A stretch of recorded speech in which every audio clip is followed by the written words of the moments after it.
Elle donne bien. Alors, donc comme je l'indique, Baruch Hashem, nous entamons comme d'habitude, comme chaque semaine, eh bien, une étude sur la paracha de la semaine avec le Rav Harlab dans Nimouka Miknaot. Et donc, cette semaine, la paracha, bien évidemment, de Béchalaf, avec tout ce qu'elle a d'extraordinaire, puisque nous assistons notamment eh bien, au combat avec Amalek et juste avant la traversée de la mer. Et donc, eh bien, ce que j'ai indiqué, j'allais dire sur le titre du cours que vous avez pu voir avec cette affiche, eh bien cette idée effectivement de passage de la mer à la guerre contre Amalek, de la vision à la réelle confiance envers Akadosh Baruch Hu. Nous allons voir à quel point justement eh bien, ces événements sont en filigrane. Et ce qui m'a encore plus interpellé, ce que j'ai découvert il n'y a pas très longtemps, à mon grand regret, mais c'est ce que j'ai découvert il n'y a pas très longtemps, j'étais persuadé que effectivement la traversée de la mer avait été d'un point A pour arriver à un point B. Et en fait, eh bien, il y a un certain nombre de commentateurs qui démontrent que eh bien, ce n'est pas d'un point A pour un point B, c'est traverser la mer pour que les Égyptiens meurent dans la mer et on revient sur nos pas pour aller suivre le cheminement vers Eretz Israël. C'est ce qu'on appelle un chet, quoi, un V ou un, vous voulez. D'accord? Un aller-retour. Ça paraît encore léger par rapport à ici. Et c'est ça, en fait. Mais c'est ça le truc.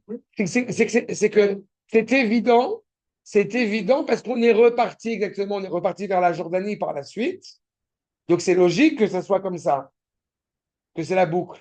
Mais franchement, voilà, je vous livre, comme quoi, grâce à Dieu, je suis heureux de pouvoir apprendre des choses nouvelles que je ne connaissais pas. Si vous aviez, je sais que Guy, tu croyais que je connaissais tout et que je savais toute la Torah par cœur, je suis navré de te décevoir. Mais c'est logique, hein? C'est ça, bien sûr. Achat. En tous les cas, voilà. Donc, c'est pour ça vous dire simplement la valeur de la traversée de la mer en tant que telle pour pouvoir assister joyeusement et allègrement à la mort et à la noyade des Égyptiens d'un côté, mais d'un autre côté, évidemment, la guerre face à Amalek. Et on va voir qu'il y a aussi eh bien, tout un parcours de prise de confiance envers Akadosh Baruch Hu, de pleinement confiance envers Akadosh Baruch Hu, dans ce périple, encore une fois, qui n'a pour but, je rappelle, que, a priori, en tout cas à ce stade-là, que de rentrer en Eretz Israël. L'errance dans le désert de 40 ans n'est pas encore annoncée au programme, si je puis dire, malheureusement. Okay. Moi qui n'avais pas donné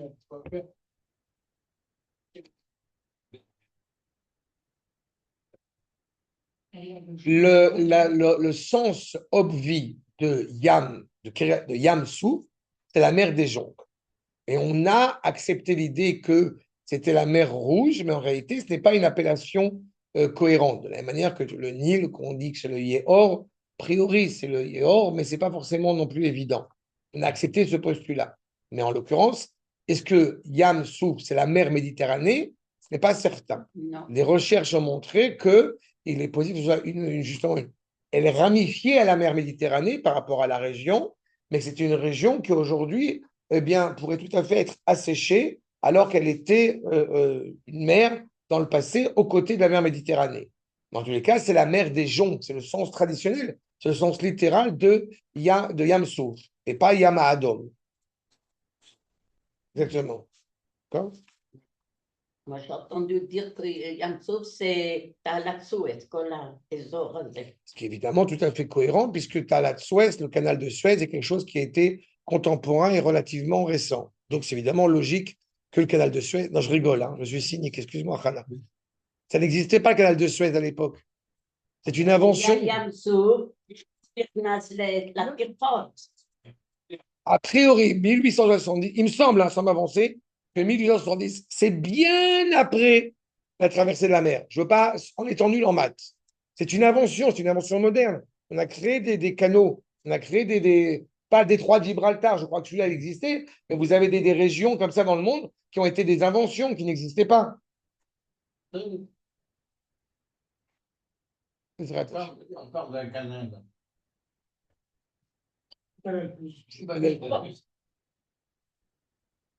Il y a un canal qui va passer sous Gaza pour permettre aux Gazaouis de partir plus vite. Avant. 854 et 856. Voilà. Ah, merci. Ferdinand de C'est ça, est-ce que je me rappelle? Est-ce que je me rappelle? Parmi les grandes choses qu'ont fait les Britanniques, comme la séparation des frontières en Israël, c'est partie des grandes choses qu'ont fait les Britanniques. Et on les remercie. Les grandes... משה עלה פרעות המלחמה. Je connais, בסדר. והיא שבה Alors, encore une בסולטן. fois, je répète, le canal de Suez en tant que tel, c'est une invention contemporaine. C'est là. Ce que J'ai compris. On avance. Je n'avais pas pensé qu'on allait passer 3 heures sur ce propos. Ah là, Voilà. Rabotai, nous commençons donc l'étude du premier verset. Qui amar Elohim, pen inachem, berota milchama, veshavu mitzraïma. Il faut avoir en tête que la démarche d'Akadosh Baruch Hu, qui est évidemment qui a anticipé bien, pour ça c'est la raison aussi pour laquelle nous sommes partis par cette mer, parce que le peuple, il a beau être armé, selon le Midrash en tout cas, il est bien connu que Bnei Hamushim, il a beau être armé, il n'empêche qu'il n'a pas forcément la force d'affronter les 6000 SS qui arrivent armés, comme on dit, jusqu'aux dents, et être capable et professionnel au niveau de mener les guerres, ce qui n'est pas le cas de ce troupeau de 600 000 hommes hébreux, n'est-ce pas, sur le terrain. Donc, Akadosh Baruch Hu, il a priori, anticipé cela pour éviter, en sachant que les Juifs de ce sens-là auraient tendance à dire à la première difficulté, on vient à peine de sortir, hein, eh bien, il serait temps de retourner en Égypte, parce que l'Égypte, c'est quand même mieux, pas que ici. Pas mieux que le désert, en tout cas. Sauf que la guerre qui est anticipée, quand on va voir la guerre, de quelle guerre s'agit-il selon le Midrash? Vous voyez, Milchama, Zou Milchemet Amalek. On a déjà une préfiguration. D'un côté, on a la problématique des Égyptiens qui clairement apparaît. De l'autre côté, on va devoir affronter Amalek.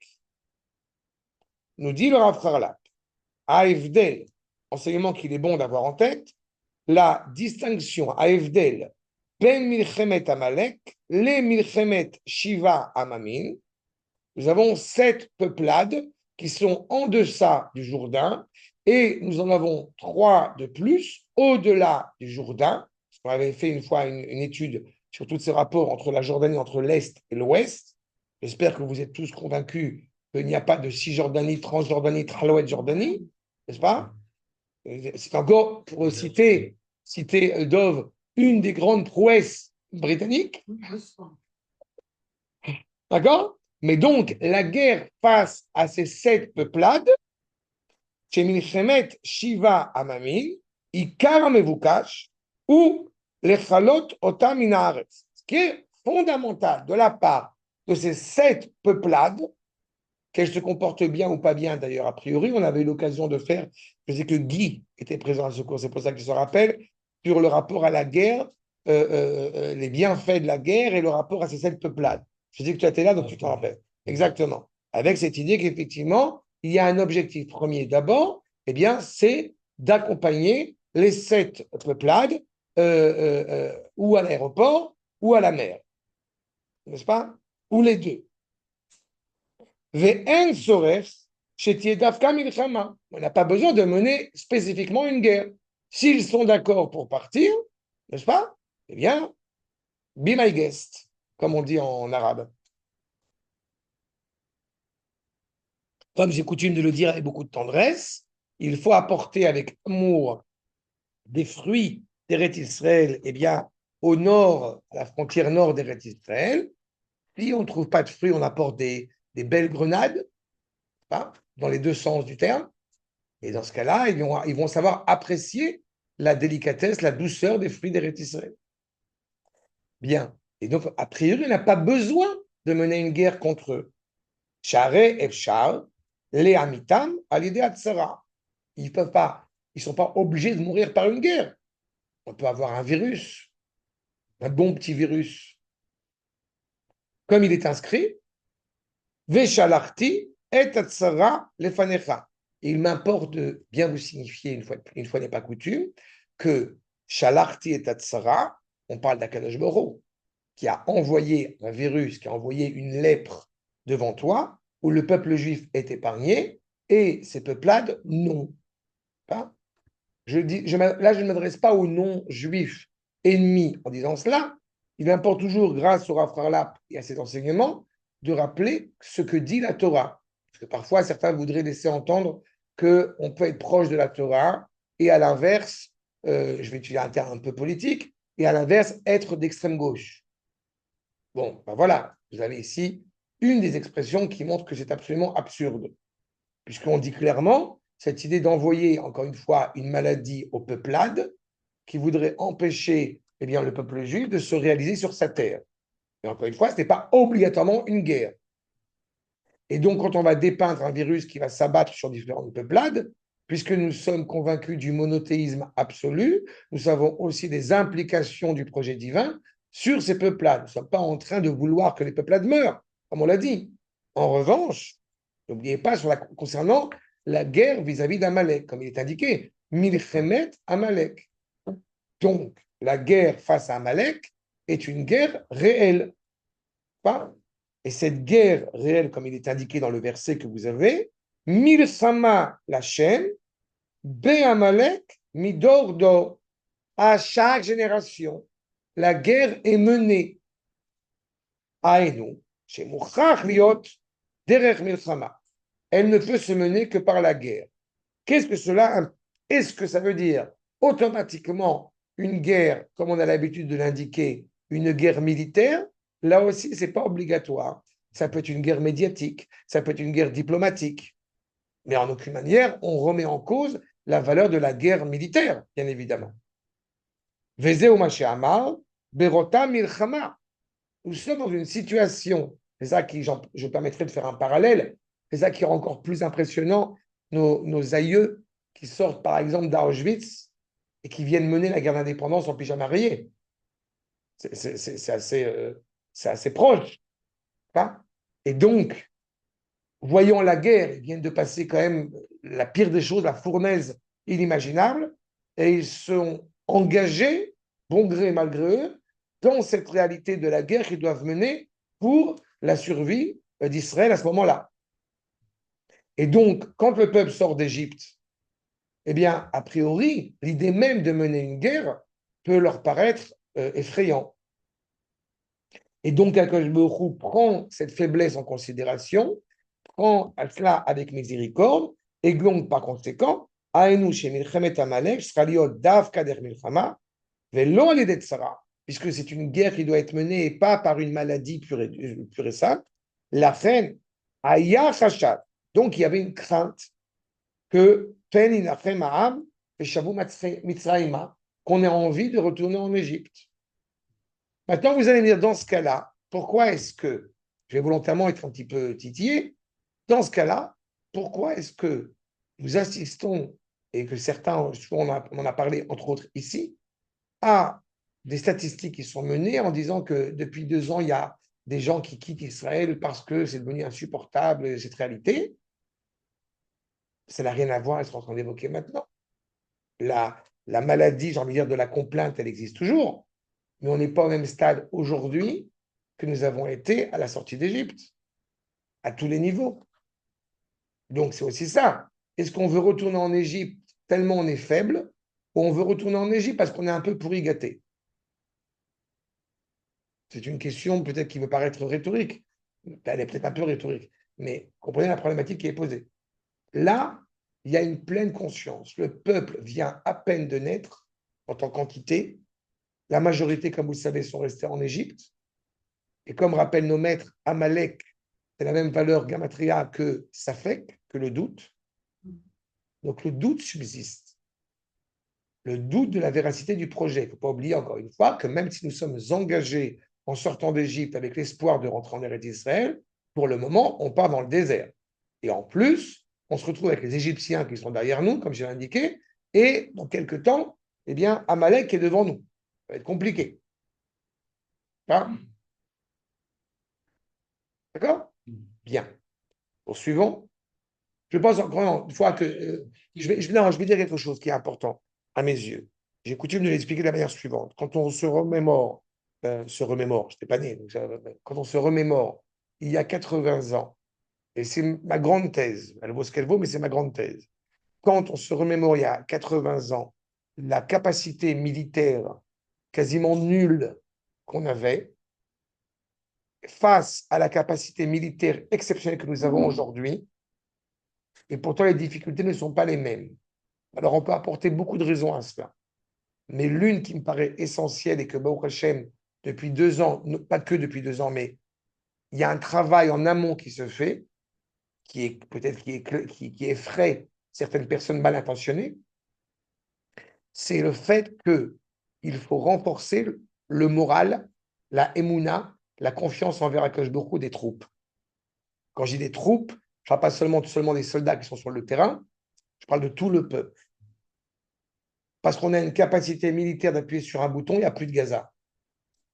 Mais oui, mais Quand comment se fait-il, par hasard, c'est écrit, comment se fait-il qu'autour d'Israël, ils n'ont même pas fait le moindre petit effort pour devenir forts eux aussi? D'abord, ils ont fait un Il n'y a effort. rien, il y a zéro, il n'y a rien autour. Qu'est-ce Il que y a tu le parles? désert. Qu'est-ce que tu parles de faire un effort? Tu parles par rapport à des Non, militairement, Israël, par rapport à 80 ans, c'est même pas le jour et la nuit, c'est rien, zéro. Ça, c'est la nature profonde d'Israël à Autour construire. d'Israël, il n'y a rien. Ça, c'est une réalité, malheureusement. C'est un miracle en tant que tel, si je puis dire. Mais il est indubitable que les nations qui nous entourent n'ont aucune envie de vouloir, encore une fois, se construire. Toute la construction, elle provient d'Israël. On sait, d'abord, on pourrait se dire, oui, mais tu comprends, la Jordanie, par exemple, n'a aucune matière première, donc c'est pour ça que. Mais Israël n'est pas doué de matières premières extraordinaires. Donc la problématique, elle n'est pas à ce niveau-là. D'autres vont dire, oui, mais on a reçu beaucoup d'argent des Américains. Soit, je n'ai pas compté le nombre de shekels et d'euros et de dollars qu'a reçu Gaza, mais j'ai cru comprendre qu'ils avaient reçu, j'ai compris qu'ils ont reçu un petit peu plus que mon salaire mensuel. Et ce qu'ils en ont fait, ce sont des tunnels. Ça n'a pas été l'idée première Peu importe, je vais me faire entrer dans deux sujets la réalité, elle est ce qu'elle est. La réalité d'Israël, c'est de vouloir se construire naturellement en tant que nation. Oui. On peut avoir tous les cerveaux du monde, mais il y a une volonté de la part de l'État d'Israël, encore une fois, malgré lui, d'être l'expression de la parole d'Akadosh Baruch Hu sur terre. Donc tous les moyens sont opérés et consciemment et inconsciemment qui vont dans ce sens, quelles que soient les difficultés qu'encore une fois que nous traversons. D'accord? Une nation sans. Oui, c'est pas une. Et ce qui n'a absolument rien à voir, mais semble-t-il, est quelque chose quand même qui peut s'avérer, je dirais, contre-productif, mais qui est vrai. C'est Arnaud qui m'a dit ça une fois, un ami qui m'a raconté ça une fois, que Las Vegas a été construite en majorité par des juifs. Et alors? Non, pourquoi ça m'a amusé, ça m'a un peu fait rire, parce que dans une autre dimension, c'est quand même une ville absolument éclairée en plein milieu du désert, en plein milieu de rien. Ce que je veux dire par là, c'est qu'il y a quelque chose qui est inhérent à la nation hébraïque, et comme je dis, ou dans le bien, ou dans ce qu'il y a d'absolument terrible chez certains de nos compatriotes, mais il y a une volonté naturelle de construire quelque chose. Voilà. Cette histoire de la mer dans le désert, c'est quand même extraordinaire, parce que là, je suis tombé là-dessus, j'ai trouvé ça génial. D'accord? Ils ont réussi à trouver. Mais c'est extraordinaire. C'est-à-dire qu'il y a évidemment un Akadosh Baruch Hu qui est derrière. Quand même, on n'est pas en train de. Simplement, il y a cette volonté, cette capacité à sortir. Il ne faut pas oublier que l'esprit de liberté qui est inhérent à Israël, il a été lourdement entaché par l'esclavagisme en Égypte. Et je me permets aussi d'attirer votre attention, c'est quelque chose que j'ai souvent évoqué. Ça fait déjà 6 mois qu'on a commencé à être tranquille en Égypte. C'est-à-dire que si on se remémore, encore une fois, par rapport à la sortie en Nissan, depuis Tishri, on est chez nous tranquille déjà. Ça fait 6 mois. Donc on est déjà en train de retrouver un petit peu notre cohérence. Mais vous savez pertinemment que ce qui a été terrible de tous les exils qu'on a traversés, ça n'a pas seulement été un rapport physique, un esclavagisme physique, ça a été d'abord et avant tout un esclavagisme identitaire, spirituel. Et dans cette réalité-là, vous pouvez avoir les armes ou non pour vous battre, mais déjà quand on a la motivation pour se battre, ça aide beaucoup. D'accord? Donc c'est ça qui nous est ici évoqué. Maintenant, poursuivons. Les Égyptiens, justement, qui étaient quand même les SS d'hier, les pourris d'hier, et ils deviennent les riens d'aujourd'hui. Ça veut dire, regardez le verset. Vayomer Mitzraim, Anoussa mipne Israël. Vous vous rendez compte du verset? Anoussa mipne Israël. Ça veut dire, on est dans une situation absolument alarmante, absolument mais déboussolée face à Israël. Je reprends ta remarque. Comment est-ce qu'on arrive à une situation où en 80 ans, nous sommes un pays concurrentiel à énormément de pays, comme on dirait AAA, dans le monde. Moi, j'avoue que ça peut, comme dirait Louis de Funès, ça m'épate, ça m'épate. D'accord? C'est ça. Et c'est ce que dit l'Égypte. Pourquoi? Qui Hachem, il Chamlem, les Mitzrayim. C'est simple. Les Égyptiens eux-mêmes sont en mesure de dire cela. On peut rigoler quand on entend l'Europe qui nous dit pourquoi vous n'allez pas attaquer l'Iran pour essayer de réparer la chose, mais ça me fait beaucoup rire d'un côté de dire mais vous nous... Bon, ils sont bêtes, on les laisse, c'est pas grave. Mais ce qui est quand même amusant, c'est d'attendre de nous, petits pays, d'attaquer. C'est-à-dire qu'ils nous considèrent quand même comme un pays suffisamment puissant pour être capable d'arranger la situation. Ils sont gentils. Et puis, ce qui est encore plus intéressant, c'est que les Égyptiens sont capables de dire on est bloqué, on est foutu. Pourquoi? Parce que Dieu est avec eux. C'est comme si vous aviez une journaliste, par exemple, il y a quelques années, si vous vous en rappelez, une journaliste israélienne, tout ce que je vous dis évidemment, c'est théorique, ça n'existe pas dans les faits, qui disait, on va dire à un Premier ministre tout à fait honorable et respectable, et lui dit, elle lui demande comment tu vas corriger la situation du Covid, et qu'il répond Bezrat Hashem. Donc la journaliste, bien évidemment, humble et consciencieuse, aurait dit, je répète, c'est la théorie, c'est de la science-fiction, aurait dit, enfin, c'est quand même grâce au Machon Weizmann de Rehovot. Ça ne viendrait même pas à l'idée qu'une juive dise au Premier ministre juif, qui lui dit Bezrat Hashem, de railler son propos. S'il y a un goy qui a de dire Bezrat Hashem, je pense qu'a priori, une juive digne de ce nom est capable de dire aussi Bezrat Hashem. Voilà pour le cynisme aujourd'hui. Ça?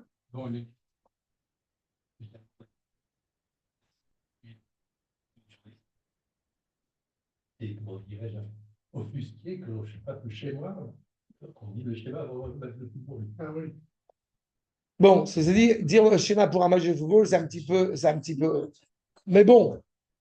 Mais tu connais la plaisanterie? Tu connais la plaisanterie qui dit que Ben Gurion, quand ils ont changé, quand ils ont amené le nouveau shekel, il a mis une kippa sur la tête. Bon. Et les gens, ils lui ont dit, mais enfin, qu'est-ce qui se passe? Si jamais ça tient le coup, le shekel, c'est uniquement grâce à Dieu. C'est un miracle. Et quand on me raconte, parce que je travaille un peu avec l'euro, et moi j'ai des petites sommes, c'est pas des choses trucs, et je travaille un peu avec l'euro parce que je me paye en euros, et j'ai compris que l'euro est dans une situation catastrophique en ce moment.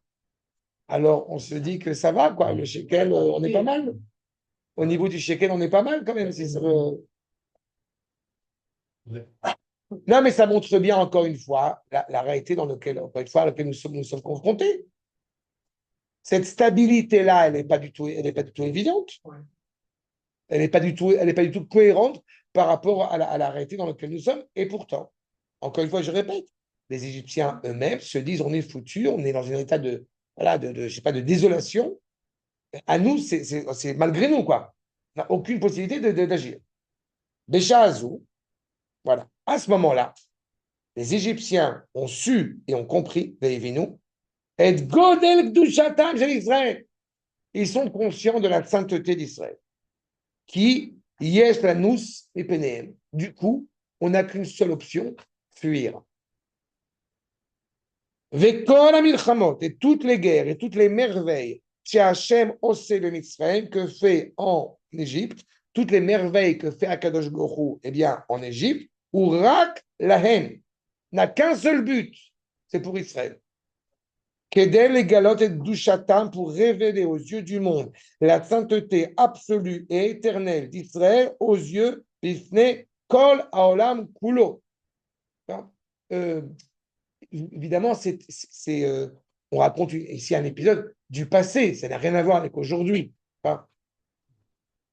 Je ne peux pas vous penser une seule seconde que la seule chose qui fait que ce qui se passe en Iran, c'est pour montrer au monde la grandeur d'Israël qui est imparable. T'as vu? On a parlé tout à l'heure. Là, mais évidemment, tu as compris que je plaisante. Javier, qu'est-ce qu'il est? C'est extraordinaire. Extraordinaire. J'ai rappelé tout à l'heure que j'ai rappelé, on parlait de ça, mais vous savez qu'il voulait se convertir. Il veut se convertir. Il veut se convertir, le Javier en Argentine. Ouais. Et le Rav Cherki lui a dit non. Il a convaincu que non. Javier, le président argentin, qui est profondément, qui loue Israël, vraiment, justement, je n'utilise pas un terme de pro-Israël, il a saisi la cause pro, il n'est pas juif, et il voulait se convertir, et le Rav Cherki l'a encouragé à être un Ben Noach, justement, être un bon non-juif qui veut être un homme moral, digne de ce nom, en faveur d'Israël, ce qui est tout à fait cohérent, tout à fait noble, mais il a livré dans la paracha de la Semana. Il a dit, je trouve que c'est quand même émouvant, quoi. Là, c'est dans le bon sens du terme. Parce que c'est des gens qui sont justement en faveur d'Israël, qui comprennent la centralité d'Israël. Là, l'Égyptien, a commencé par le pharaon, puisqu'il a fui, il a couru après Israël une fois qu'Israël est sorti de bon matin. On se rend bien compte que ça n'a pas été du bon côté. Ça a été, on aimerait leur éclater la tronche, mais on ne peut pas. Comme a dit le lieutenant de Nasser en disant je ne sais pas ce qui s'est passé, mais c'est clair que Allah est avec vous. Bon. À la guerre des 6 jours, bah oui, c'est les fameux témoignages où les Arabes ont dépeint, et le roi du Maroc, et bon, il y avait plein de. Hossein a dit aussi, il y en a plein qui ont parlé. Après, toujours, il y en a un qui a écrit je ne sais pas ce que vous êtes, mais vous êtes des chédim, vous êtes des fous, vous êtes des trucs. Vos armes, elles ont marché alors qu'elles ont tiré en l'air. Et nous, on était super armés comme il faut et on a tiré on n'a pas réussi à vous blesser. Vélo Amrou, Anoussam Ipne Hachem, justement, ils n'ont pas dit on est bloqué à cause de Dieu. Kim, Anoussam Ipne Israël. C'est le verset. Là, on est, a priori, ils auraient pu dire, justement, on est bloqué parce que le Dieu d'Israël les a justement, leur sert de bouclier. Non, on est bloqué face à Israël. Pourquoi? Ça implique quoi? La grandeur et la teneur de ce verset, ce qui est souligné en source numéro 2, la suite du Rav Charlap.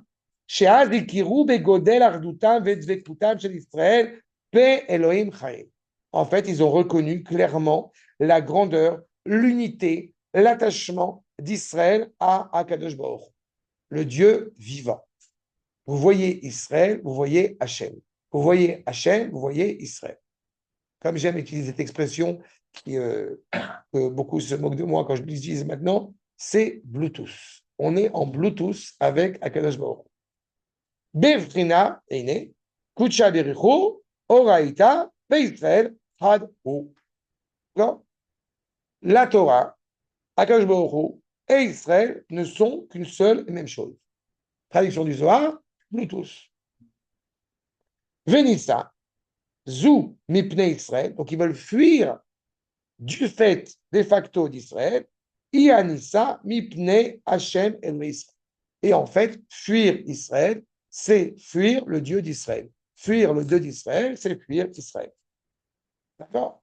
Donc, ça implique, je réitère ce que j'ai dit tout à l'heure, et que c'est pas, ma thèse, elle est un peu fondée, ce qu'il faut dire au monde, ce qu'il faut dire aux Arabes, ce qu'il faut dire à qui veut l'entendre et qui ne veut pas l'entendre, vous êtes sur la terre de Hachem, le Dieu d'Israël.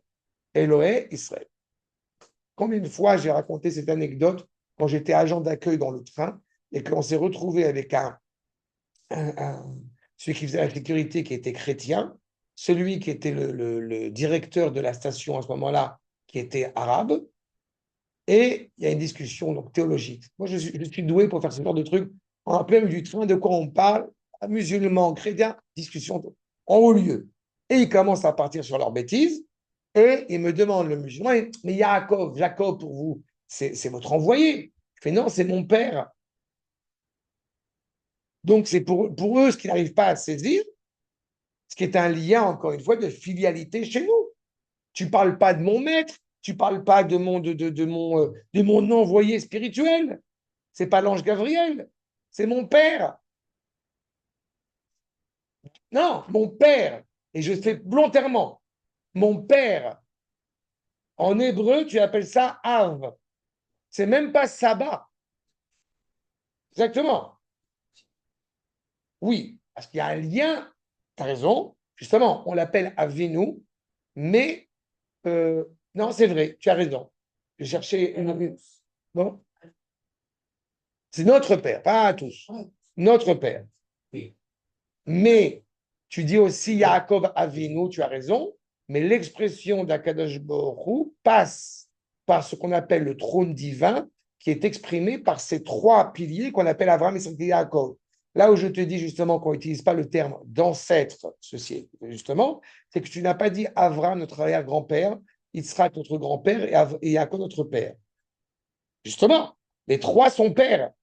Non, non, Saba. Les trois sont appelés pères. Et Sabaraba. Les trois sont appelés Avot. D'accord? Le terme utilisable en français, en général, qu'on utilise, c'est patriarche. Mais le terme d'ancêtre a une connotation, justement, historiquement archéologique, quoi, j'ai envie de dire. Alors que non. D'accord? Eh bien, tu serais surpris par une histoire légendaire qui existait à Hebron, qui existe à Hebron, où il manquait 3 personnes pour compléter le minyan, un jour de Kippour, il y a il y a quelques années, il y a quelques siècles de cela, et l'histoire raconte que soudainement, il y a 3 personnes qui sont arrivées. Et l'histoire raconte que c'était Abraham, Isaac et Yaakov. Le mérite de père, le mérite de nos pères reste d'actualité jusqu'à aujourd'hui. Si tu vas sur la tombe des tzadikim pour espérer que leur mérite eh bien, puisse nous servir de bénédiction pour le peuple, pas avec tout le respect qu'on a pour Rabbi Shimon ou pour Rabbi Nachman Aouman, tu te comprends que d'autant plus Abraham, Isaac et Yaakov, pas et les gens ils vont voir Rachel, on se rappelle de Rachel avec le Ramon de Chayou qui a envoyé Rachel Imenu pour sauver les soldats. Donc tu vois que ce n'est pas des ancêtres, d'accord? C'est vivant, mais c'est sûr qu'on dépasse. Voilà. C'est sûr que c'est comme ça rappelle toujours l'anecdote à la synagogue de Rabbi Yitzhak Abouav à Tzfat. Alors, l'histoire raconte que la synagogue est partie directement d'Espagne. Ça a été, tac, elle a volé, elle est venue à Tzfat. Et il y a des élèves, je me rappelle quand j'étais à Yeshiva, ils me demandaient, c'est vrai cette histoire? Et je leur ai dit, bah, on est à Tzfat, quoi. Tout est possible à Tzfat. D'accord? Tzfat, on n'est plus dans le. Et là, encore plus. La mer, elle s'ouvre, vous comprenez, ça y est. Maintenant, Vayar Israël et Ayad Agedola. Voici qu'Am Israël voit la main forte, la main grande. Je vous rappelle que Gedoula s'est rattaché à la grâce, la bonté infinie, la bienveillance d'Akadosh Baruch Hu. Asher Asa, Hashem Bemitzrayim. Akadosh Baruch Hu, il a massacré, Baruch Hashem, les Égyptiens. Vayeru Aham et Hashem, et donc ils ont vu Akadosh Baruch Hu, Veyaminu Be'Hashem, ou Moshe Avdo, ils ont eu confiance envers Akadosh Baruch Hu et envers Moshe, son serviteur. Vous remarquerez qu'on n'a pas dit Veyaminu Be'Hashem ou Moshe. Non, Veyaminu Be'Hashem ou Moshe, Avdo. D'accord? Moshe, l'Avdi, le fait Avdalot, c'est pas Mohammed. D'accord? Donc, Moshe Rabbeinu, il a une valeur essentielle parce qu'il est le serviteur d'Akadosh Baruch Hu. Le serviteur de Shekel. Raïnu, son Avdo, Avdi, Avdo, Avdecha.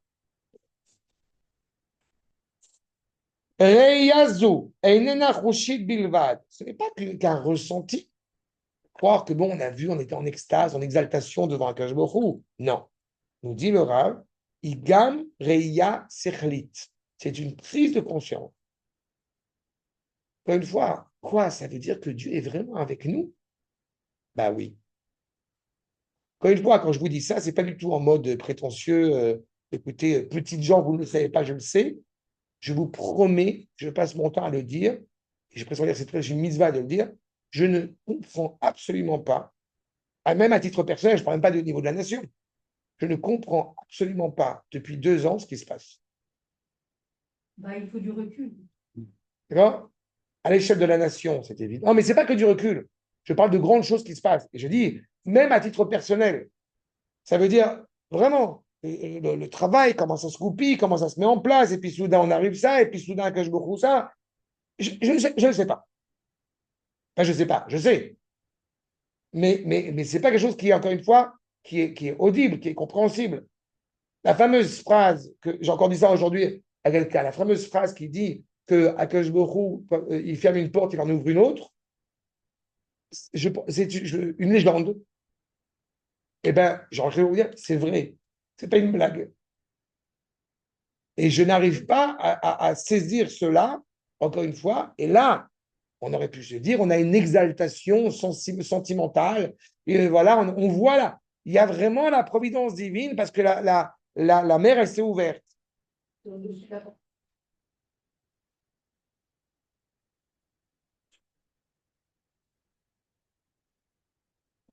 Non, c'est pas ce que j'ai dit. C'est pas ce que j'ai dit. Il a pas dit. Non, non, non, c'est très, Quelque part, à un moment, non, non, non, c'est très important ta remarque. Ce n'est pas ce que j'ai dit.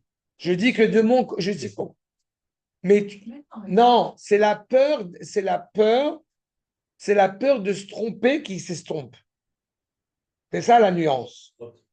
C'est pas la peur d'agir, c'est la peur de se tromper. Je vais pas aller dans ce sens-là, quand je vais pas aller dans ce sens-là parce que je crains que je vais me tromper. Bon, vous savez pertinemment, moi je suis toujours admiratif, par exemple, des gens qui sont autonomes, financièrement, qui sont indépendants, pas autonomes, pardon, indépendants financièrement. C'est-à-dire qu'ils ont leur propre affaire, etc. J'ai une tendance, petitement, j'aime bien, voilà, je reçois mon salaire fixe par mois, quel que soit le salaire, je ne prends pas le risque d'aller faire mon bureau, etc.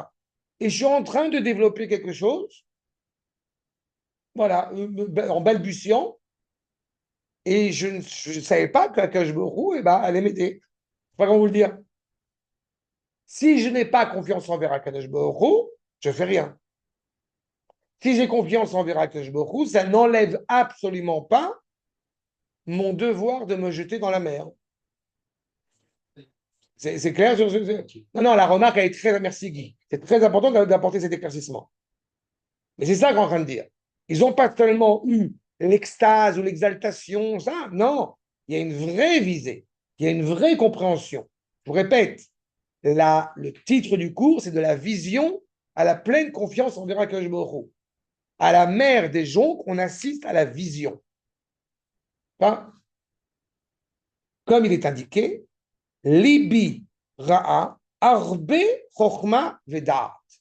Mon cœur a pu voir, c'est dans Kohelet, dans le livre de Shlomo Amelech, l'Ecclésiaste, mon cœur a vu beaucoup de sagesse et de connexion, de connexion, d'adhésion, d'accord? Et c'est à nous dire, il faut toujours avoir en tête, dans le creux de notre tête, que la servante a vu de prime abord beaucoup plus dans la mer que Yecheskel ben Bouzi, que le prophète Yecheskel ben Bouzi.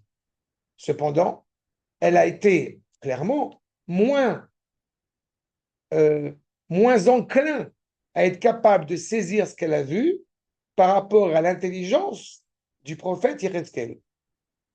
Et là, on voit qu'en réalité, ce n'est pas qu'elle a vu une grandeur, il y a aussi eu un soupçon, encore une fois, de sagesse extraordinaire qui s'opère à ce moment-là.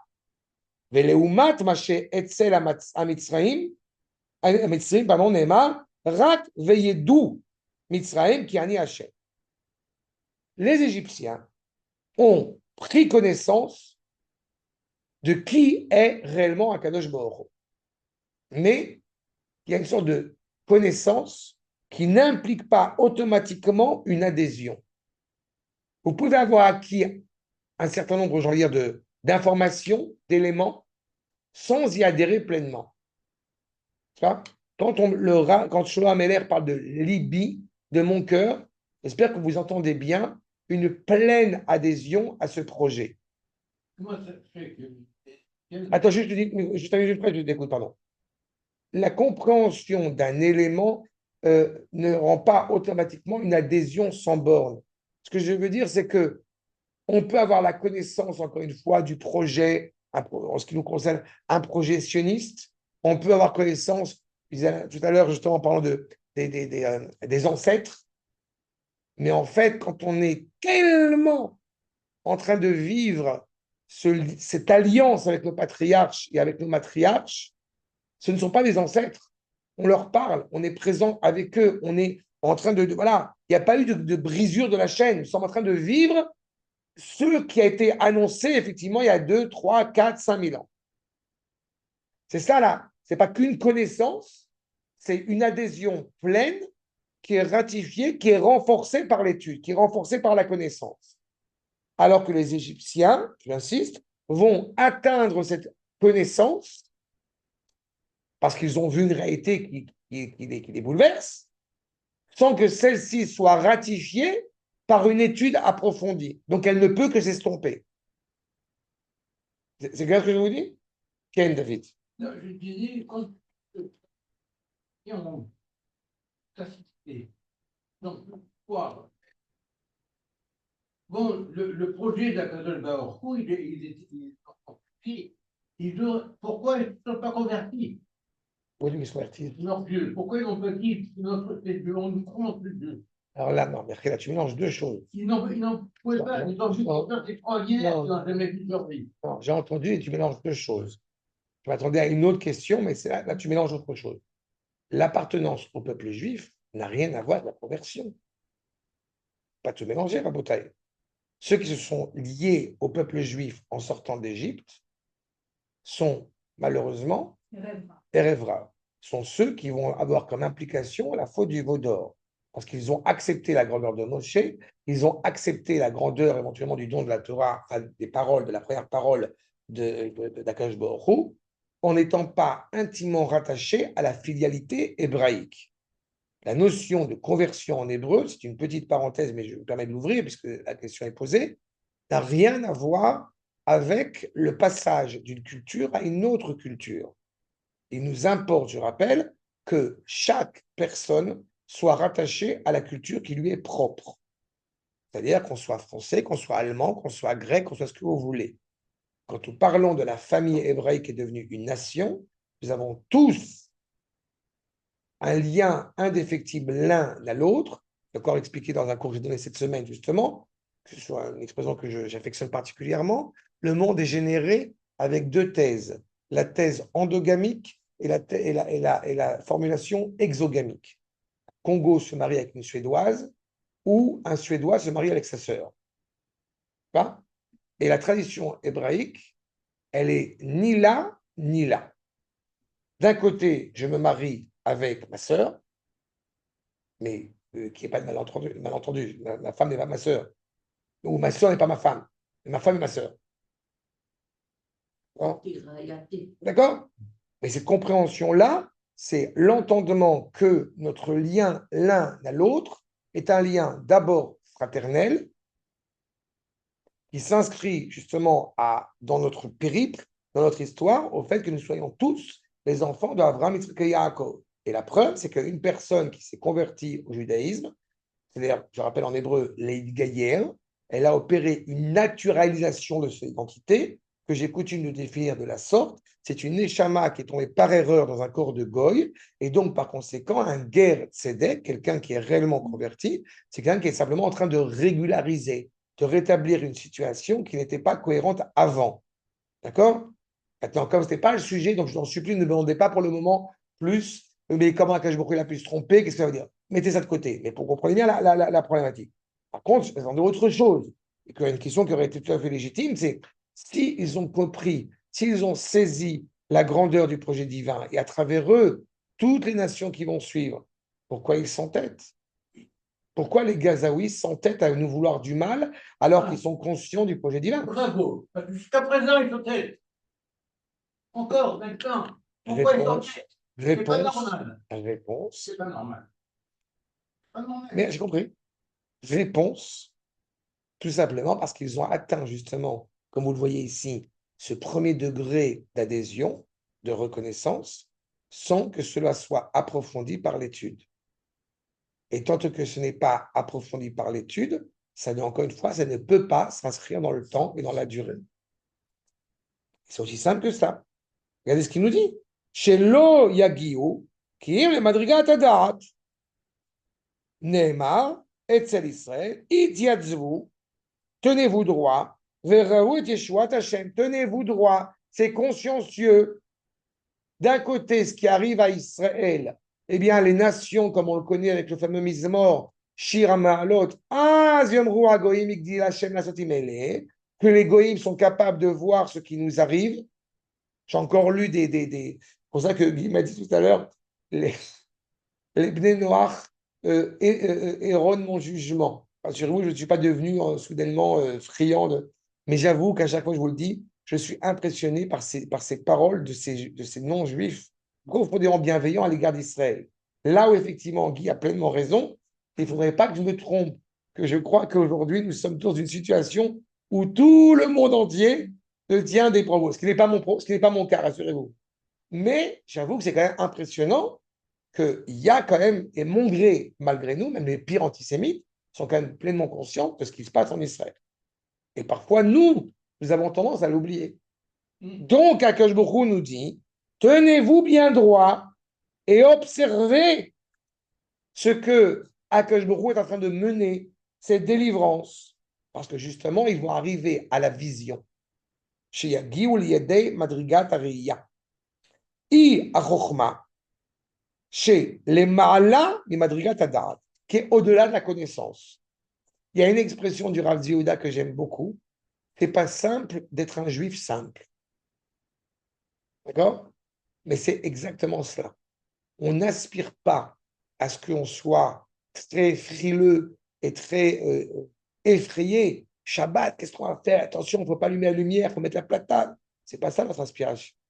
Notre inspiration réelle, je pense qu'on a, on atteint autant dans au moins dans cette mitzvah, c'est de dire, mais quel bonheur, mais comment on pourrait passer à côté de la grandeur de Shabbat, que ce soit au niveau de la bouffe, que ce soit au niveau de l'étude, que ce soit au niveau de l'environnement.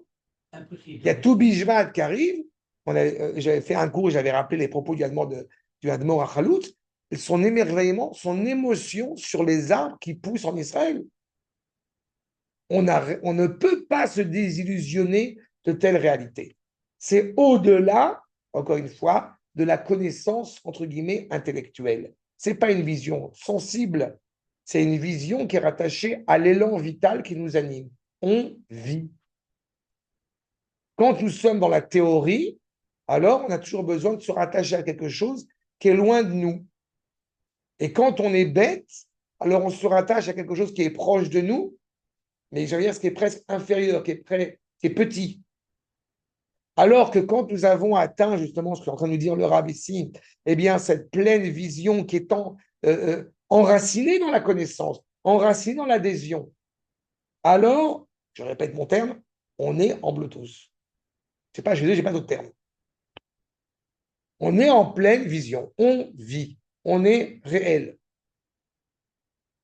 Vezéou, Vayar Israël, c'est ce que voit Israël, la main forte. N'oubliez pas que dans la chant, j'avais fait une explication sur ce dernier verset de la Shiratayam, quelques années de cela. N'oublions pas que quand Am Israël voit Akadosh Baruch Hu, tout de suite, Zeli Vanveu, je veux faire un Beth Amikdash. Pas? Vous savez qu'un des grands amis des Rachamim qu'on entend en ce moment, qui a commencé à faire beaucoup de bruit, c'est un grand maître qui est reconnu, il veut encourager, il demande expressément que le gouvernement encourage cette année pour que nous puissions faire le sacrifice de Pessah comme il se doit. C'est le Rav Barda, un Rav d'origine tunisienne, qui est un grand maître, qui est dans le sud, là-bas, à Ashkelon. Et il a publié quelque chose, il a dit dans un cours que il serait bon, désormais, d'encourager le peuple juif à pouvoir renouveler le sacrifice de Pessah. Hein? Mais sur Arabaï, Bien sûr, bien sûr. Il n'y a que là-bas qu'on le fait. Il n'y a que là-bas qu'on le fait. Et il est en train d'encourager le gouvernement à le faire. J'en serais très heureux, puisque je fais partie des gens qui sont un petit peu férus de ce genre de réalité, et qu'on n'a pas besoin du Beth Amikdash de toute façon pour le renouveler. Mais c'est extraordinaire qu'on est en train d'assister à voilà.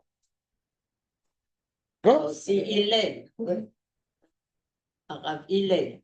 Monsieur, Il fait. Baruch Hashem. Encore une fois, c'est retrouver, je vous répète, cette cohérence-là, cette vision totale. C'est pour ça que le rabbi dit clairement, Vayar Israël Hayad Agedola, chez Guillaume les Madrigan Isgevazu, ils sont arrivés à ce niveau extraordinaire. Ça veut dire que quelque part, la traversée de la mer à ce moment-là, on a touché du doigt l'absolu. Il y a plusieurs moments dans notre éphéméride au niveau de l'année, mais aussi au niveau de notre périple historique, j'ai envie de dire, où nous touchons l'absolu. Après la traversée de la mer, c'est pas on redescend en disant ça a moindre importance, mais on va se préoccuper désormais de concrétiser ce qu'on vient de voir, ce qu'on vient d'aborder, ce qu'on vient de prendre conscience. C'est pour ça que la sortie d'Égypte, n'oubliez pas, est ratifiée par la traversée de la mer. Le 7e jour de Pessah, comme vous le savez, c'est la ratification de la sortie d'Égypte. Vous ne retournerez plus en Égypte, c'est fini. L'Égypte est morte, l'Égypte est finie. Et c'est valorisé par ce passage-là. Quand on atteint ce stade-là, ou mitorze bale madriga taïra, parce qu'évidemment, c'est la même racine entre la vision et la crainte révérentielle envers Akadosh Baruch Hu. Comme j'aime à le dire, quand on a traversé la mer, on n'est pas en train de faire un travail intellectuel. Ce n'est pas la voisine. Ah si, c'est aussi la voisine, mais c'est la voisine de chez nous. D'accord? Ce n'est pas une philosophie de réfléchir à la sortie de la mer. On ne faut pas oublier que c'est Tata Messaouda et Tata Faingele qui ont traversé la mer. D'accord? Partant de ce postulat, c'est Faingele ou Messaouda qui te pose problème? Ce que je veux dire, c'est que c'est notre grande tante qui était sur la mer. Donc, quand Tata Messaouda et Tata Faingele, elles discutent ensemble en train de traverser la mer, elles ne sont pas en train de se demander, dis-moi, toi, tu crois en Dieu ou tu es agnostique ou comment tu interprètes ce texte? Non, on est en train de le vivre. C'est pour ça que je dis. Fais attention parce qu'on est en train de faire un parallèle entre. Enfin, je plaisante, mais tu as raison. Évidemment que tu as raison. D'accord? On est en train de vivre cette réalité-là. C'est ça la ira. On est en train, la vision qui est rattachée à la crainte révérentielle envers Akadosh Baruch Hu. Vaïro et Am, Vaïro Am et Hashem. Ils virent Akadosh Baruch Hu. Et donc, la madriga Taemuna Ashlema, en arrivant pleinement à la confiance envers Akadosh Baruch Hu, Veyaminu be'Hashem ou Moshe Avdo. Pourquoi j'ai rigolé quand j'ai étudié cela? Parce qu'il a d'abord, évidemment, il a raison. Quand il dépeint, on a vu, d'abord ils ont vu Akadosh Baruch Hu, et après, ils ont eu une confiance indéfectible envers Akadosh Baruch Hu. Quoi? Maintenant, et envers Moshe, son serviteur, et donc évidemment à ce moment-là, il y a la Shiratayam, on est de l'autre côté de la berge, les Égyptiens sont en train de mourir, Baruch Hashem, Vaz Yashir Moshe ou Israël, la Shira Azot, Hashem, c'est le moment de la Shiratayam. Pourquoi j'ai rigolé? Parce que vous connaissez tous évidemment cette phrase de Thomas de Aquino, comme on dit Thomas d'Aquin, je ne crois que dans ce que je vois. Vous comprenez qu'il est totalement à l'inverse de ce qu'on est en train de décrire ici. Parce que pour lui, la notion de credo, combien de fois je me casse la tête à expliquer ça à tous les gens, israéliens comme francophones, comme anglophones, cette notion de Emouna, comprenez bien et retenez-le bien, ce n'est pas une lubie, ce n'est pas le credo, ce n'est pas une sorte d'idéal, de pensée, Je suis arrivé à la conclusion que effectivement il y a un Dieu. On n'est pas dans les méditations métaphysiques de Descartes. La Emouna, c'est la prise de conscience. C'est pas de la réflexion, c'est l'évidence. Mais l'évidence, comme la vérité, est évidente. Et ce n'est pas un hasard si la Emouna est rattachée à Emet, qui est la vérité. Au singulier, nous avons Ben et Bat. Au pluriel, nous avons Banim et Banot. Le Noun qu'on voit dans Banot, c'est la même chose qu'il y a dans Emet, avec le Noun qu'on a enlevé de Emet et qui est devenu Emet. La Emouna est rattachée à la vérité. Ani, Ma'amin, P. J'ai confiance envers lui. D'ailleurs, c'est la racine, la sémantique de Imoun, confiance. Et le lien à Emouna, le lien à Emet, comme j'ai déjà eu l'occasion de l'évoquer dans le passé, au grand désarroi de la grande prêtresse Delphine, la matrinéalité n'est pas vaine, n'est pas une question sociologique. Ima, Emouna, Uma, Emet, tout ça, c'est la même racine. La fibre qui nous rattache à la vérité du projet divin passe par la mère, parce que la mère porte en elle ce choix privilégié, ce lien prédéterminé qui la rattache à la volonté indéfectible d'Akadosh Baruch Hu, infaillible d'Akadosh Baruch Hu, qui fait qu'elle est en mesure d'être l'essence même du foyer, d'être la lumière du foyer, d'être Ikaro chez la Baï, d'être Oro chez la Baï, et qui va transmettre justement à la famille, au foyer, eh bien, le lien à Akadosh Baruch Hu. C'est le sens même de la mère, c'est le sens même de, et je répète, Em, Emouna, Emet, Uma. Tout ça, c'est la même racine. Et évidemment, ça n'a rien à voir avec le fait que la femme dise tous les matins chez Hassani Kirtsono. Là, encore une fois, je rigole. Chez Hassani Kirtsono, qui m'a fait selon sa volonté. Ça veut dire, oui, mais moi, je dis encore une fois, je rigole.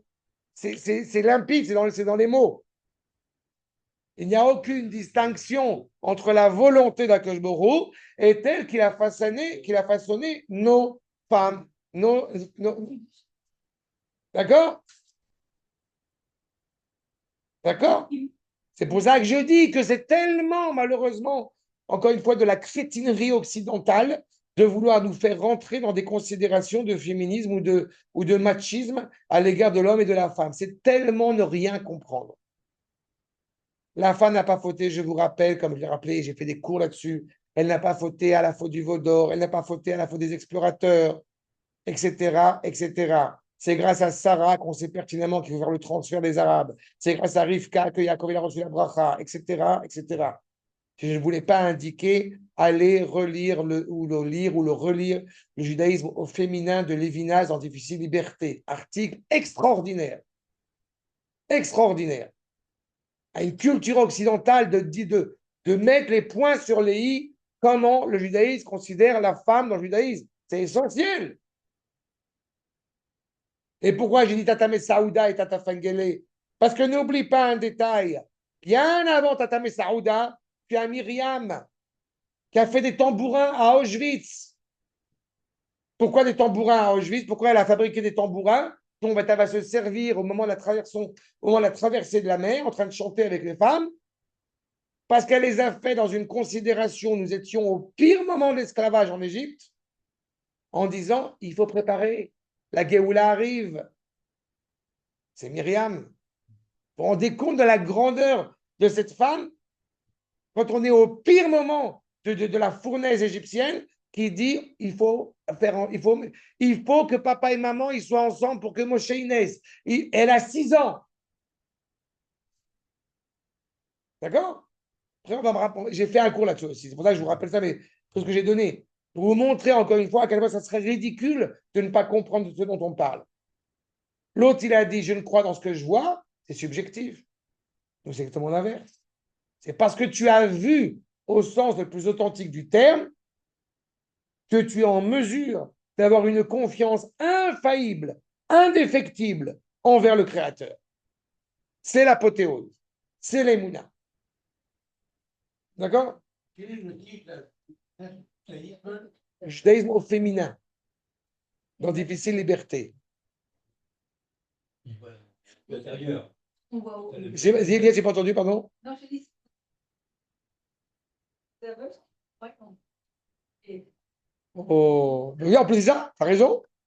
Mais je rappelle que dans la. Je te rappelle que ce que j'aime rappeler, le Kohen Gadol. Vous savez que c'est extraordinaire. Le Kohen Gadol, quand il rentre dans le Kodesh HaKodashim, c'est tout à fait dans le sens que tu dis maintenant. Quand il rentre dans le Kodesh HaKodashim, le jour de Yom Kippourim, il y a la fumée des encens. Et le verset, il est dans ce sens-là. Ce petit endroit, ce petit vestibule, là où il y a l'arche, c'est pas qui est assez restreint, se remplit de fumée. Et à ce moment-là, Aaron commence à voir. Le Kohen Gadol commence à voir. Ça aurait dû être l'inverse. Il voit, et après la vue, elle est brumeuse, ou en tout cas, elle est filtrée à cause de cette fumée. Eh ben non. C'est quand justement tu commences à arrêter de pouvoir voir ce que tu appelles la vision, que tu commences à voir réellement. Tu vois?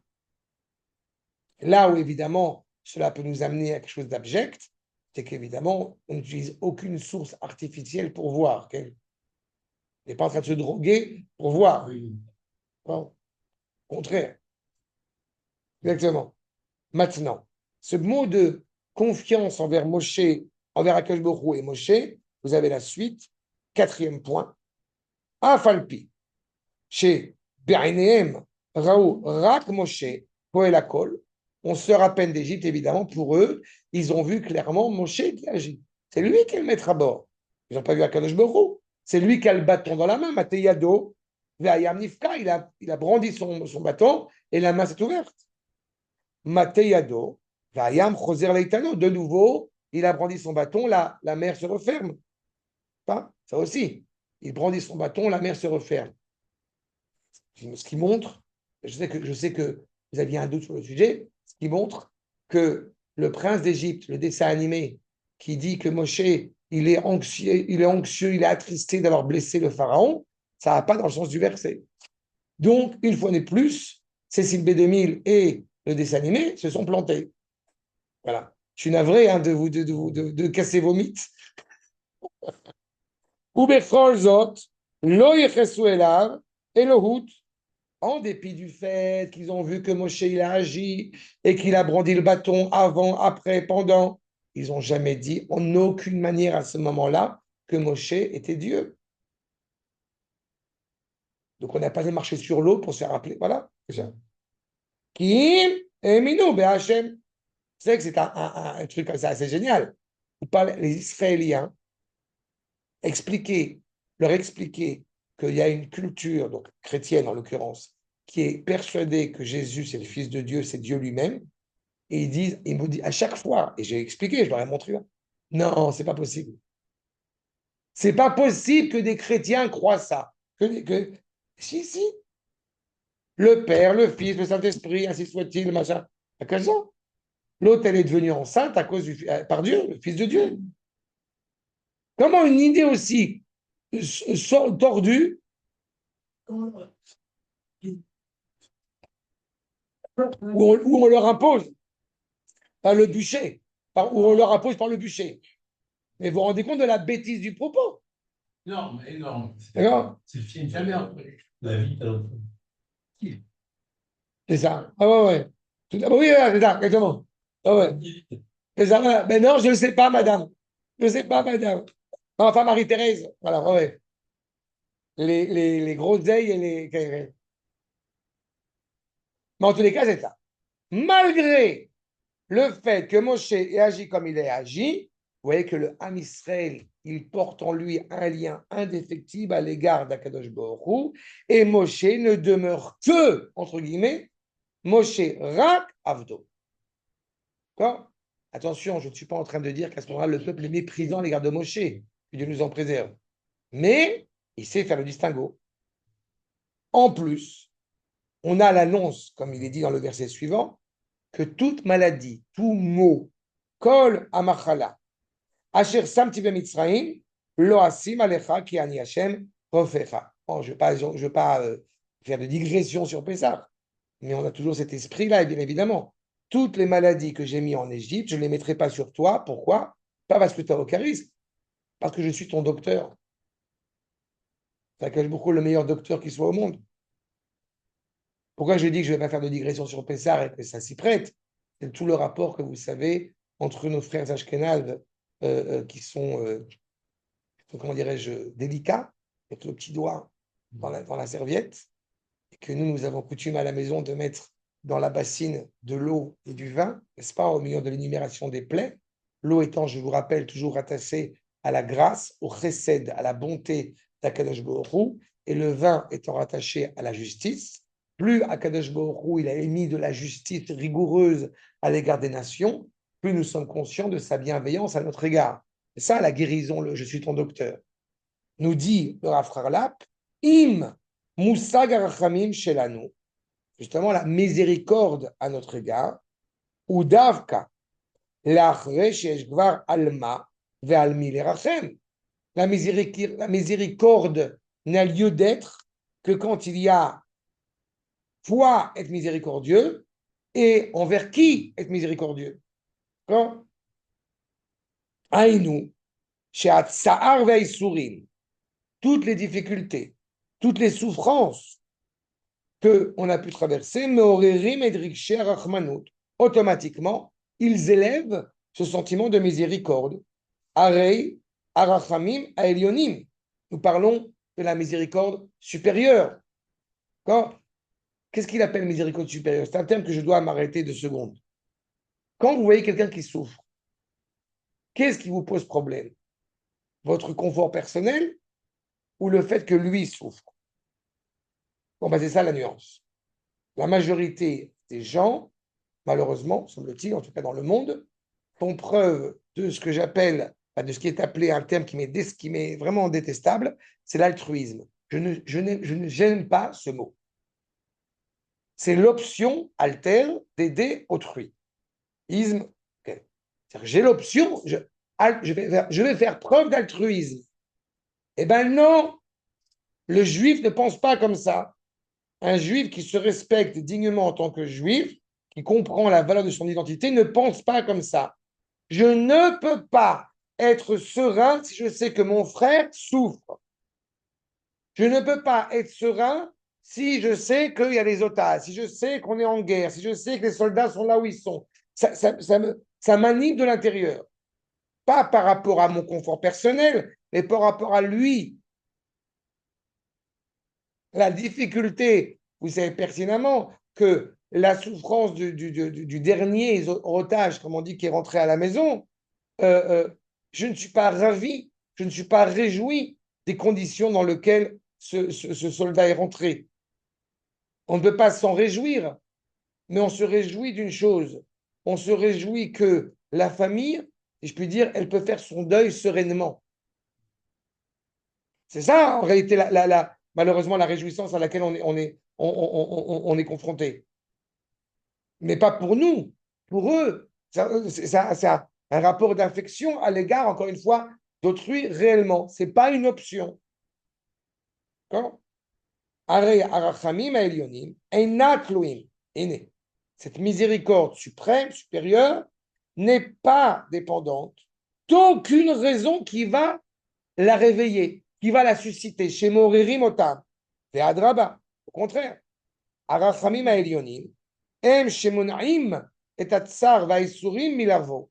C'est l'expression, justement, de cette miséricorde qui veut empêcher toute souffrance d'advenir.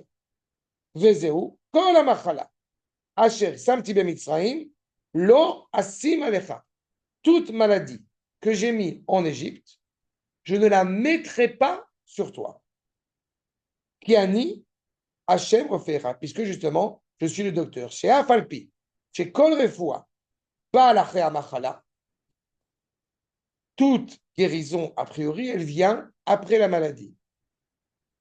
Eh bien, j'avais entendu ça une fois, pareil, tu parlais de référence cinématographique, j'avais entendu ça une fois sur le fait que en Extrême-Orient, je crois que c'est en Chine, je ne dis pas de bêtises, c'est ça. De la médecine préventive. On allait chez le médecin quand on était en bonne santé. et que, en fait, un médecin qui avait beaucoup de gens dans sa salle d'attente, à la différence de l'Europe, était un mauvais médecin. On payait, c'est ça, c'est chinois, n'est-ce pas? On payait le médecin quand on était en bonne santé. Quand on était en mauvaise santé, eh ben, en fait, on ne payait pas et c'était signe que le médecin était un mauvais médecin. Eh ben, c'est un petit peu ça qu'on est en train de dire. D'accord? Arefoua Shel Ma'ala, Merapa et Ashoresh. Puisqu'en réalité, il est impératif de soigner la racine chez l'otavo Shumachala, que ne vienne pas aucune maladie. Pas encore une fois, on est confronté à cela. C'est une difficulté à bien saisir. Et malheureusement, parfois, combien de fois il m'est arrivé de signifier à des gens que il n'est pas. C'est terrible de croire qu'en prenant, je vais dire un terme très concret, il y a une métaphore évidemment derrière qui est tout à fait audible.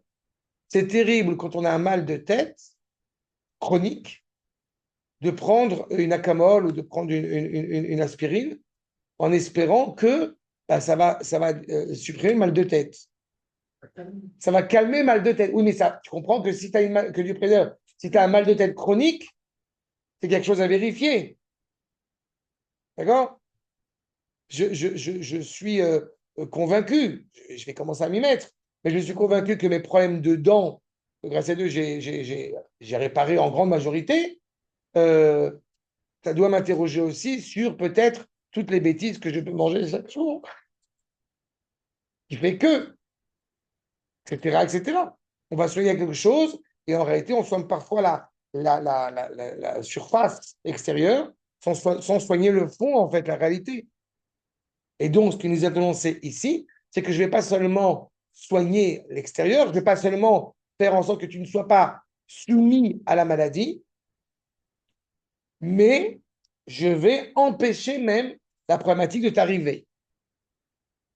D'accord? Maintenant, une fois qu'on a cette vision, qu'on a cette pleine confiance envers Akadosh Borou, comme on l'a indiqué, dans une implication évidemment physique et spirituelle, eh bien, je me permets d'arriver, comme je l'avais indiqué, entre la sortie de la mer et la guerre face à Amalek, cette deuxième partie qu'on trouve aussi dans notre paracha, qui sont les derniers versets, la dernière partie de la paracha, où l'évocation d'Amalek, justement, va y avoir Amalek, va ilachem im Israël berefidim. Amalek va apparaître, va se battre eh bien, avec Israël dans un endroit qu'on appelle Rephidim. Je vous rappelle, c'est juste pour rappel, Rephidim, c'est, vous savez, Rafouille Yadaim. Midrash rappelle pourquoi est-ce qu'Amalek il arrive à ce moment-là, parce qu'on est affaibli. Et je me rends compte avec les années qu'on a deux formes d'affaiblissement. Quand tout va bien, on peut s'affaiblir, et quand tout va mal, on s'affaiblit. On se laisse aller. Voilà. Oui, c'est ça, oui. Mais tu as un affaiblissement. D'accord? C'est-à-dire que comme j'ai suffisamment on va dire, j'ai suffisamment d'argent dans mon compte en banque, donc j'ai pas besoin de travailler. Donc, je n'ai pas profité de ce privilège d'être bien dans mon compte en banque pour aller étudier un peu plus la Torah. Parce que je suis tranquille, il n'y a pas de problème.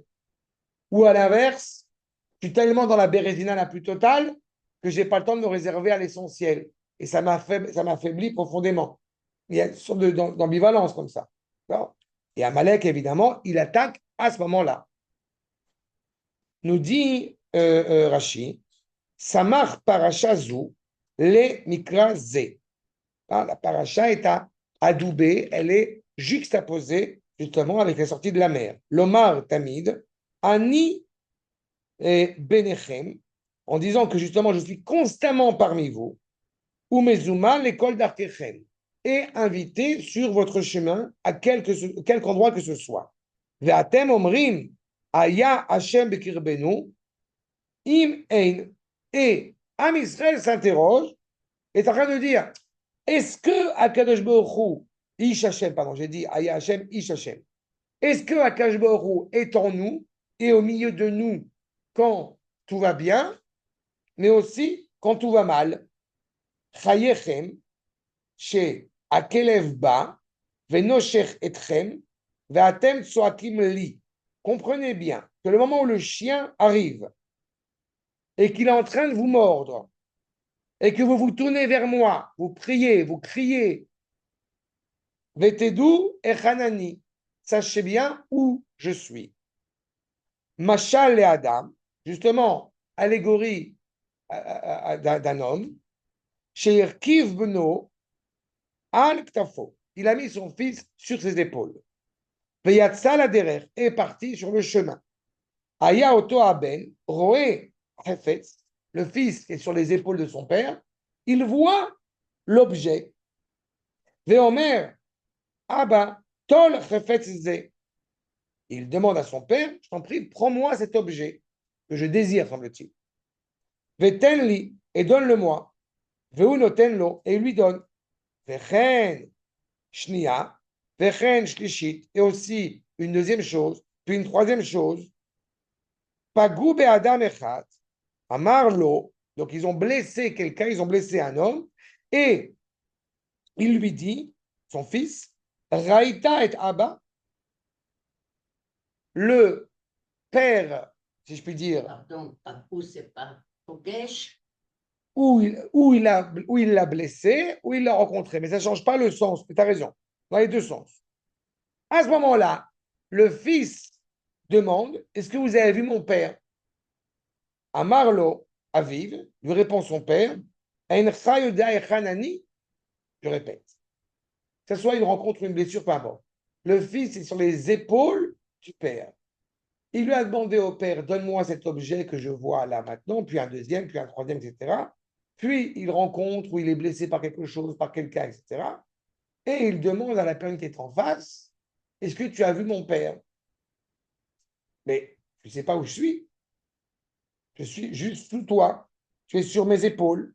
Et Hanani, il l'a enlevé de ses épaules, si je puis dire. Et à ce moment-là, malheureusement, le chien est venu, il a pu le mordre.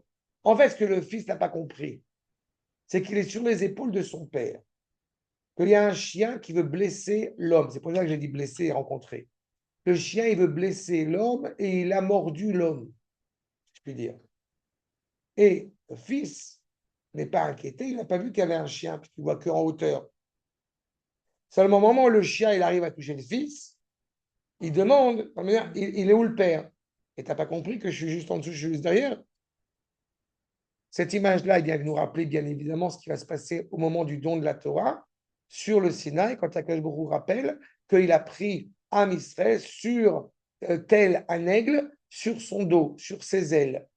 Et que Rashi rappellera là-bas, justement, dans la même cohérence, que l'aigle par rapport aux autres oiseaux, qui prend les animaux, les oisillons dans ses pattes, et que quand on veut blesser l'oiseau, eh bien, automatiquement, l'oiseau abandonne les oisillons, alors que l'image très forte d'Akash Baruch Hu qui se présente à Moshe, au profit du peuple, en leur disant, je vous ai pris sur mes aigles, sur mon dos, pour que vous compreniez bien que, comme le fils sur les épaules du père, que je suis, entre guillemets, Akash Baruch Hu dit, je suis prêt à donner ma vie pour vous, pour que vous soyez protégés. D'accord? Maintenant, nous dit, c'était impressionnant cette image.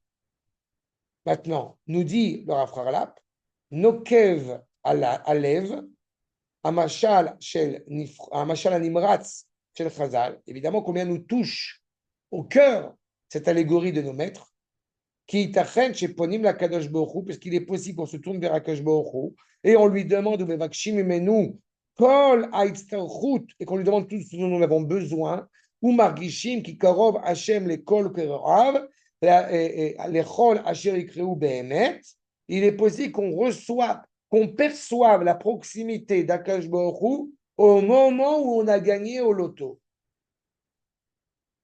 Au moment où on a ce qu'on veut quand on veut. Et malgré tout, même dans ces moments-là, on se met à se demander, mais il est où Akadosh Baruch Hu?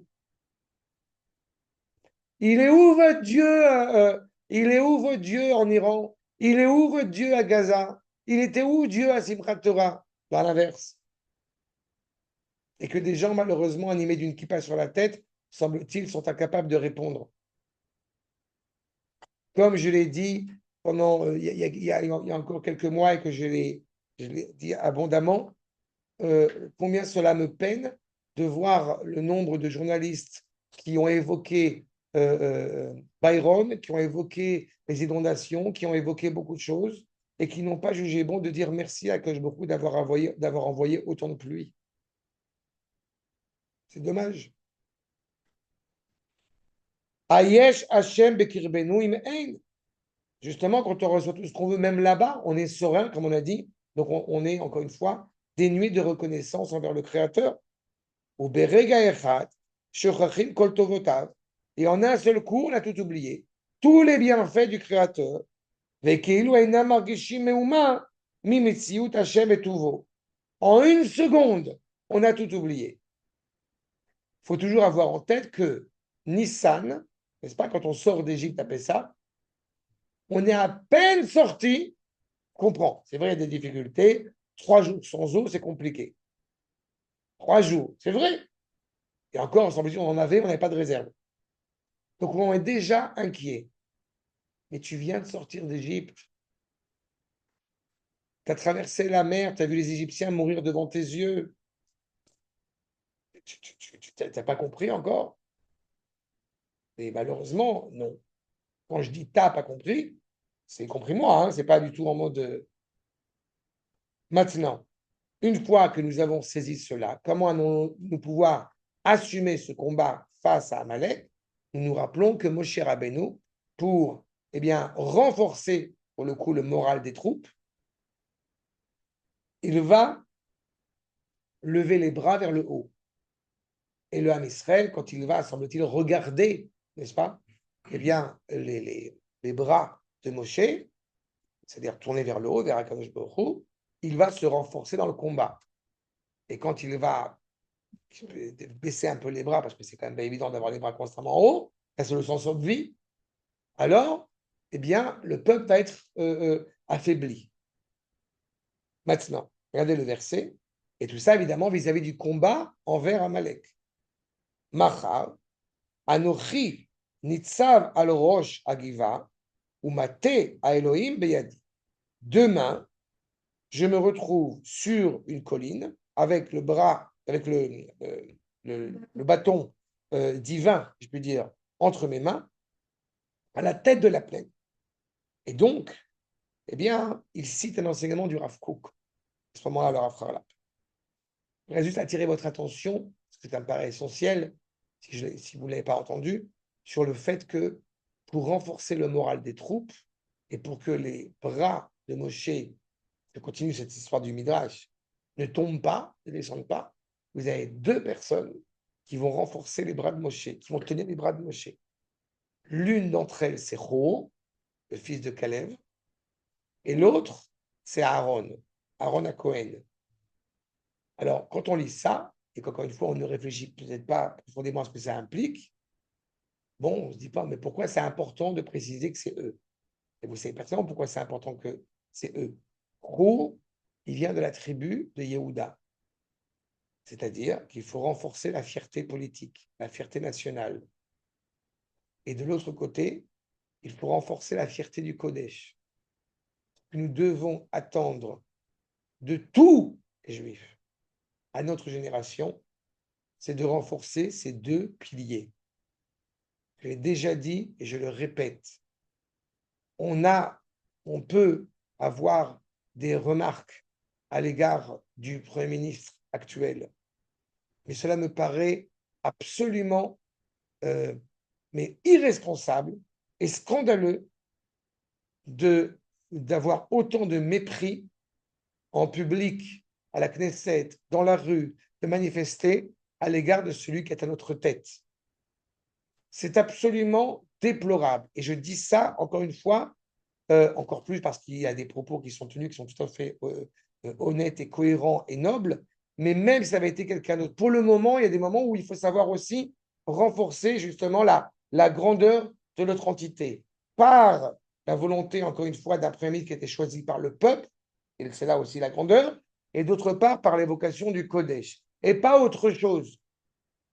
Et c'est ça qui, à mes yeux, est profondément maladroit et malheureux quand, encore une fois, on entend des propos vraiment méprisants, mais vraiment insultants qui n'ont absolument pas lieu d'être. C'est vrai, comme on l'avait dit la dernière fois, que le seul problème qu'on a en Israël, c'est que David Zini n'a pas voulu tenir la main d'une femme. C'est vrai, c'est le seul problème qu'on a en Israël.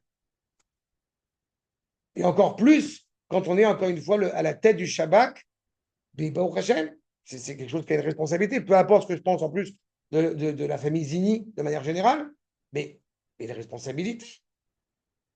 Mais c'est Guy qui m'a raconté tout à l'heure qu'à Ashkelon, il y a un truc, ils sont en train d'essayer de trouver une nouvelle affaire.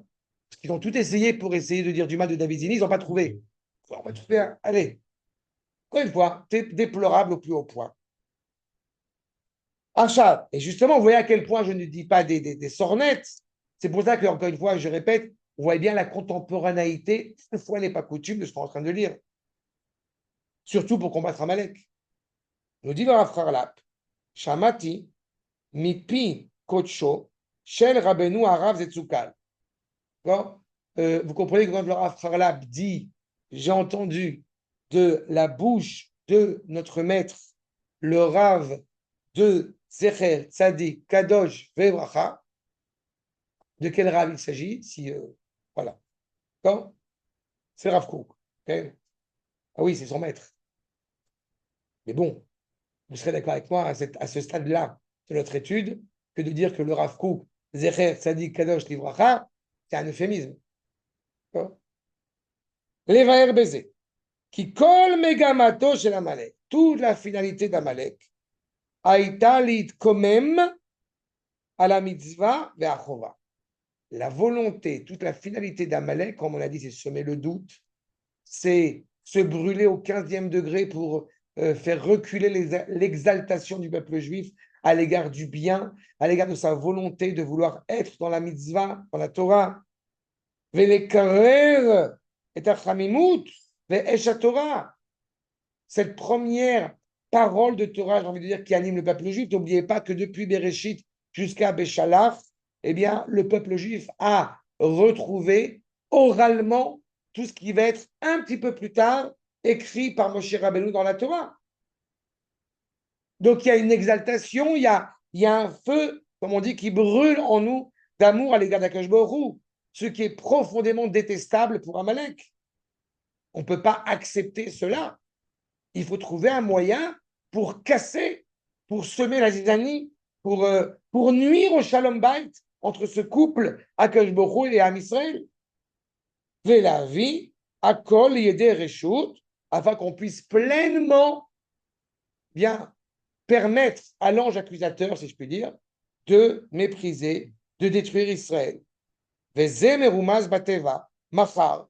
En fait, c'est déjà induit en acrostiche dans les lettres demain. Machar. Pourquoi? Parce que Machar, nous dit le Rav, mitzvah, chova, reshut. Mitzvah, le commandement, l'ordre divin, l'unité avec le projet divin, qui est une obligation et qui pourrait se devenir comme une option.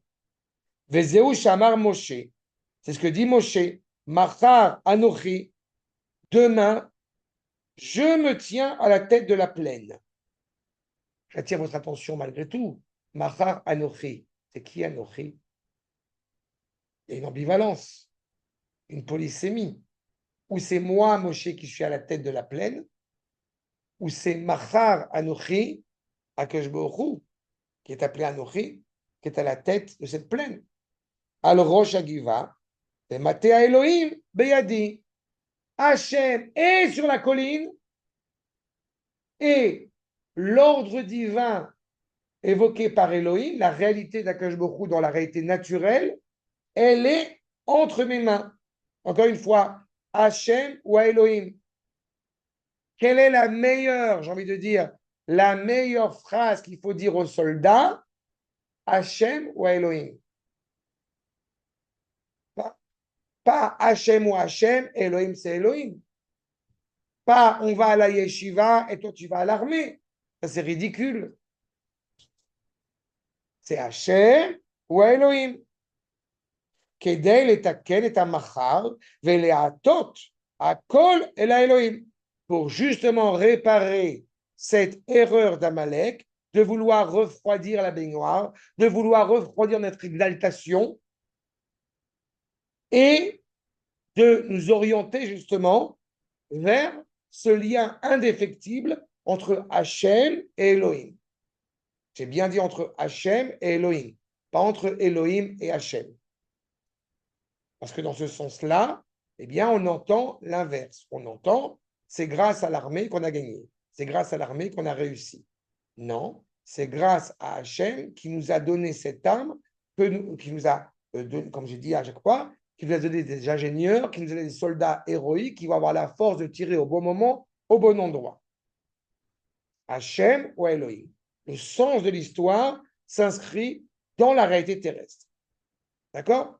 De la vision qu'on a eue dans la mer à la mise en acte qui s'exprime par la pleine confiance envers Akadosh Baruch Hu. De la mer à Amalek. C'est clair? Bon, voilà.